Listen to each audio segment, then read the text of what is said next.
Hello everyone, this is Deepak single. आप सभी का टारगेट एजुकेशन के पेज पर मैं स्वागत करता हूं। जैसे कि हम अपनी पिछली वीडियो में last point north eastern state के बारे में ओल्ड पेंशन स्कीम पढ़कर निकले थे। आइए दोस्तों, इस वीडियो को आगे बढ़ाते हैं। नेक्स्ट इंपॉर्टेंट करंट आप लोगों के सामने पेस मिशन का आ रहा है। पेस मिशन हाल फिलहाल में नासा के द्वारा लॉन्च किया गया है और एक बहुत ही ग्राउंड ब्रेकिंग मूव है। नासा की बात करें तो नासा बहुत इंपॉर्टेंट है, यहाँ पर काफी आगे बढ़ चुका है नासा स्पेस साइंस में। तो इनका जो पेस मिशन है उसमें PACE का मतलब क्या है? इसमें P का मतलब है प्लैंकटन, A का मतलब है एरोसोल, C का मतलब है क्लाउड और E का मतलब है ओशन इकोसिस्टम। तो ये पेस मिशन इस तरीके से इन्होंने लॉन्च किया है। बहुत ही एम्बिशियस प्रोजेक्ट है, काफी कुछ इससे एक्सपेक्टेड है। नासा का हेडक्वार्टर अमेरिका के कैपिटल वॉशिंगटन DC में है। फाउंडेशन 1958 में ये संस्था बनी थी और अभी फिलहाल इसके एडमिनिस्ट्रेटर मिस्टर बिल नेल्सन हैं। चलते हैं नेक्स्ट पॉइंट की तरफ। अभी तक अगर आपने सब्सक्राइब नहीं किया है दोस्तों टारगेट एजुकेशन का पेज, तो काइंडली डू इट फास्ट। कोई पैसा नहीं लगता, बहुत आराम से हो जाता है।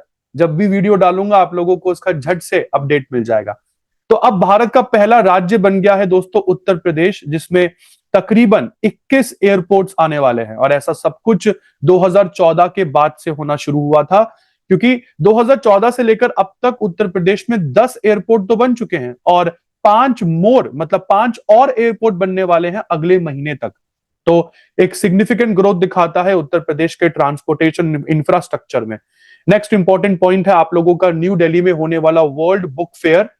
हमको पता है अभी न्यू दिल्ली में एक वर्ल्ड बुक फेयर लगा था, जिसके चीफ गेस्ट सऊदी अरेबिया को हम लोगों ने बनाया था। पूरी दुनिया में सबसे बड़ा बुक फेयर है ऐसा हम कहते हैं। कुछ इंपॉर्टेंट डिटेल्स बता दूं तो इवेंट का नाम है new Delhi world book fair 2024। Organise कौन करता है? तो NBT, national book trust Bharat का, और India trade promotion organisation ITPO।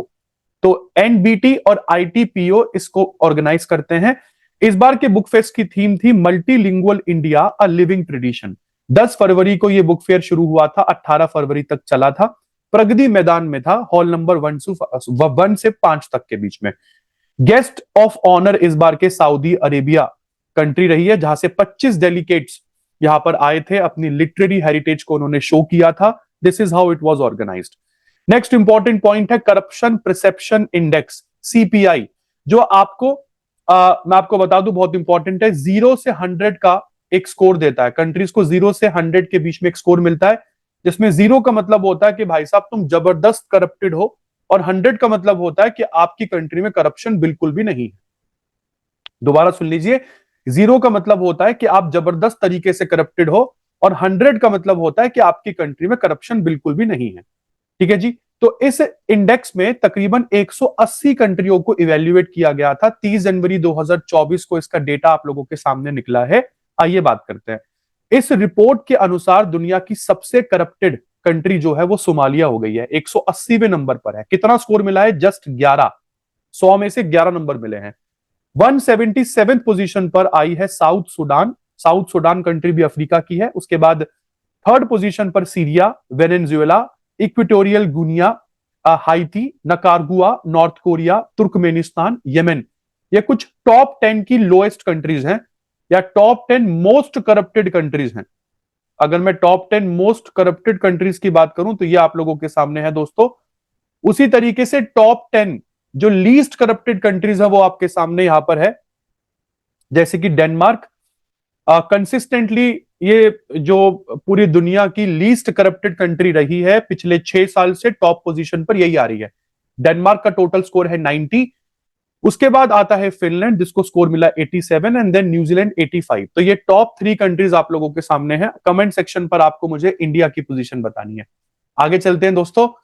आपके पास नेक्स्ट इंपॉर्टेंट करंट अफेयर आ जाता है WHL का। WHL है जो कि विमेन्स हैंडबॉल लीग है। विमेन हैंडबॉल लीग अभी हाल फिलहाल में इंडिया में अनवील की गई। और ये लीग कब हुई थी? तो 6 फरवरी 2024 को ये शुरू हुई थी।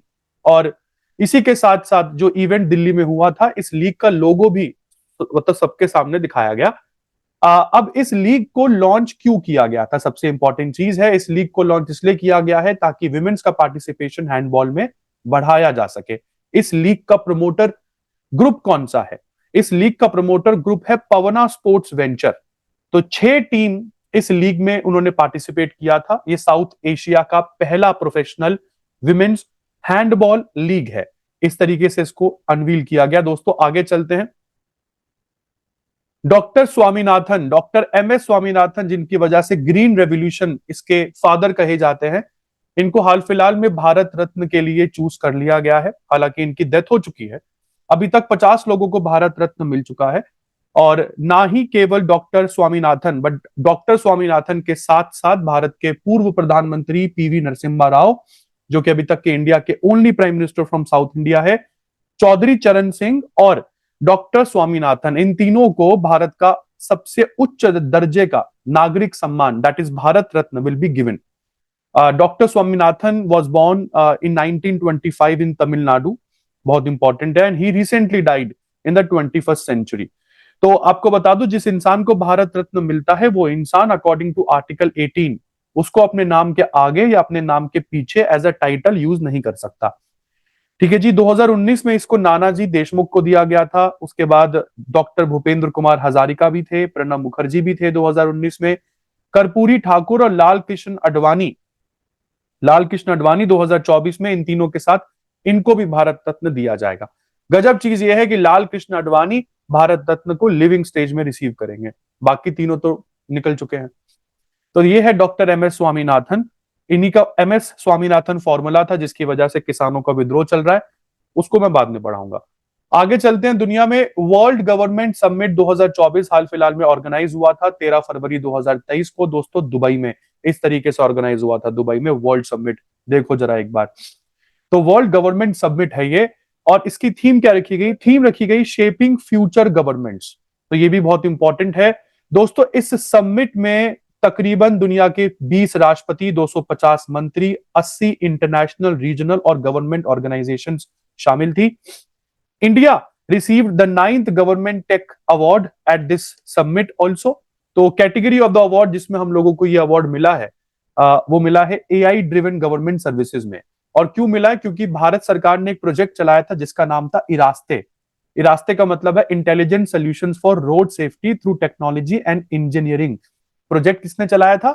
Ministry of road transport and highway ने चलाया था।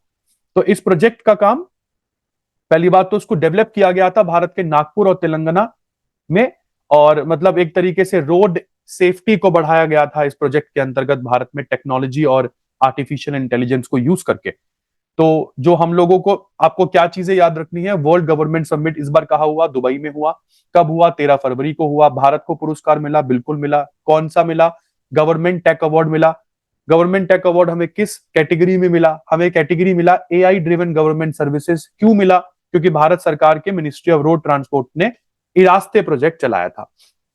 रास्ते कह सकते हो आप। आगे चलते हैं दोस्तों। SAFF जिसका मतलब है यहां पर मेंशन किया जाएगा। आपको एक बहुत इंपॉर्टेंट चीज बता दूं कि इस वैसे तो हर स्पोर्ट्स चैंपियनशिप में किसी एक कंट्री को जीतना होता है, बट यहां पर एक सरप्राइजिंग इवेंट देखने को मिला जिस फाइनल में खेलने वाली दो टीम्स, इंडिया और बांग्लादेश, दोनों को ही जॉइंट विनर यहां पर डिक्लेयर कर दिया गया। अब जॉइंट विनर डिक्लेयर करने का यहां पर बहुत इंपॉर्टेंट एक वो है जो मैं बोलूंगा जॉइंट विनर डिक्लेयर करने का यहाँ पे एक वजह है, क्योंकि दोनों ही टीम एक एक के ड्रॉ पर थी। जब टाइम ओवर हुआ, पेनल्टी जो शूट आउट था, क्योंकि SAFF का मतलब होता है साउथ एशियन फुटबॉल फेडरेशन, तो फुटबॉल का मैच आप देख रहे थे, तो पेनल्टी ब्रेकआउट या पेनल्टी शूट आउट के बाद भी कुछ ज्यादा फर्क पड़ा नहीं, तभी भी सिचुएशन डेडलॉक पर ही रही।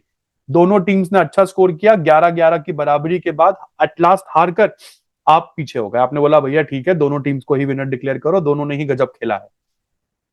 तो ये दोनों टीम्स, ये बांग्लादेश के प्लेयर आप पीछे देख पा रहे हैं, ये इंडियन जर्सी है आप लोगों के सामने। आगे बढ़ते हैं दोस्तों। आगे है टाटा ग्रुप के न्यू CEO और MD, किसके? टाटा डिजिटल के। टाटा ग्रुप में कंपनी है टाटा डिजिटल, और टाटा डिजिटल जो कि टाटा ग्रुप की ई-कॉमर्स यूनिट है, इसके मैनेजिंग डायरेक्टर और चीफ एग्जीक्यूटिव ऑफिसर बने हैं हाल फिलहाल में नवीन तहिलियानी।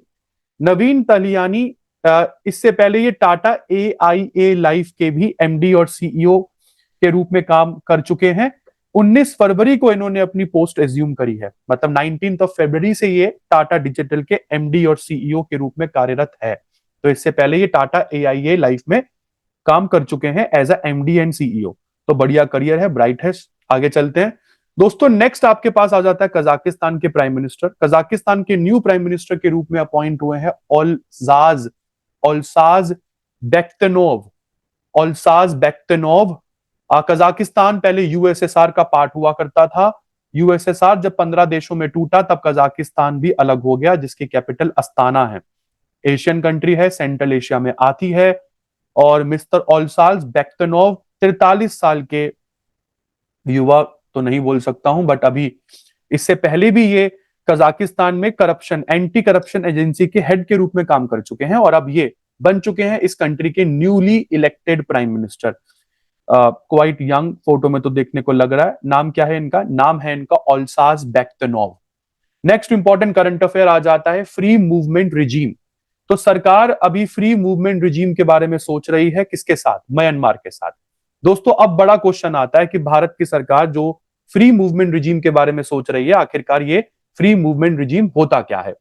फ्री मूवमेंट रिजीम जब दो कंट्री आपस में साइन करती है तो वो अपने दोनों देशों में अपनी अपनी जनजातियों को, मतलब भारत अपनी जनजातियों को और म्यांमार अपनी ट्राइब्स को एक दूसरे की कंट्री में बिना वीजा के 16 किलोमीटर तक जाने की इजाजत देता है। तो अगर आपने किसी भी कंट्री के साथ एफएमआर साइन किया हुआ है तो पहली बात तो वो बॉर्डरिंग कंट्री होगी जिसके साथ आपके बॉर्डर शेयर होते होंगे। और एफएमआर साइन करने के बाद आप दोनों कंट्रीज की ट्राइब एक दूसरे की कंट्री में बिना वीजा के 16 किलोमीटर तक जा सकते हैं।